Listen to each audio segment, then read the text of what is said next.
तर आपल्याला असं बॉक्स बनवून घ्यायचा आहे पुढच्या गळ्यासाठी आणि तुम्हाला जसा हवा तसा तुम्ही त्याला शेप देऊ शकता। मी गोल दिलेला आहे ह्याला, तर कस्टमरला गोल गळा पाहिजे होता पुढचा, त्याच्यामुळे आता आपण पुढच्या ब्रेशर पट्टीचं माप टाकणार आहोत। तर ते पहिले आपण गाईडलाईन आहे केलेली ते कापून घेते, म्हणजे मग तुम्हाला समजेल व्यवस्थित।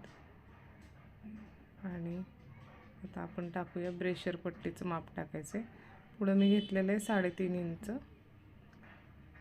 आणि महागा आपण 3 इंच घेणार आहेत। आणि एक लाईन सरळ लाईन आखून घेऊया। एक लाईन सरळ झाल्याच्या नंतरून 2.5 इंच आपल्याला आतमध्ये घ्यायचं आहे। 2.5 इंच त्याच्यातून मग आपल्याला हलका शेप द्यायचा आहे त्याला। त्यांनी काय होईल ना, ब्रेशर पट्टीचा शेप मस्त दे असा खालून थोडासा डाऊन, जिथं आपलं ब्रेस्ट बसतं ना त्या ब्रेस्टच्या तिथं आपल्याला थोडंसं डाऊन घ्यायचं आहे। खालून घेतल्याच्या नंतरून व्यवस्थित ब्रेस्ट आपलं त्याच्यामध्ये बसतं।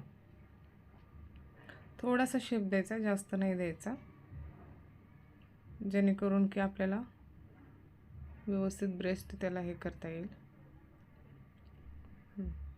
आता आपण टक्सचं माप घेऊया। तर मी इथं 4 इंच आतमध्ये घेतलेलं आहे टक्ससाठी, आणि अर्धा इंच त्या साईडला आणि अर्धा इंच या साईडला।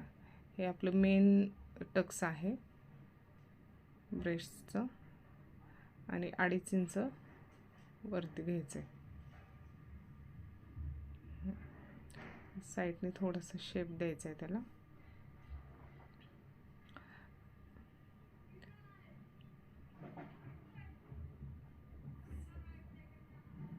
साईडने थोडासा शेप द्यायचा आहे। आपल्या ह्या टक्सवरतीच आपलं ब्रेस्टचं मेन असतं, की ज्याची जास्त ब्रेस्ट आहे तर त्याला आपण हे तर थोडं थोडं जास्त पण एक्स्ट्रा घेऊ शकतो। पाऊण इंच म्हणजे टोटल 1.5 इंचाचा पण आपण तो टक्स करू शकतो, ज्याचं हेवी ब्रेस्ट आहे त्याने। आणि नॉर्मली असतं त्याचं ठीक आहे। मग ब्रेस्टवरती पण साईजचं डिपेंड असतं आणि तब्येतीचं वेगळं असतं। तर आता इथून आपल्याला एक 1.5 इंच घ्यायचं आहे वरती, आणि इथून पण 1.5 इंच घ्यायचं आहे। अगदी हलकासा हा आपल्याला टक्स घ्यायचा आहे, आणि त्या कोपऱ्यामधून ते आर्म होलच्या इकडे एक स्ट्रेट आपल्याला मेजरमेंटसाठी स्ट्रेट तिथे हे करायचं आहे। इथून आपल्याला 2.5 इंचाचा त्या टक्ससाठी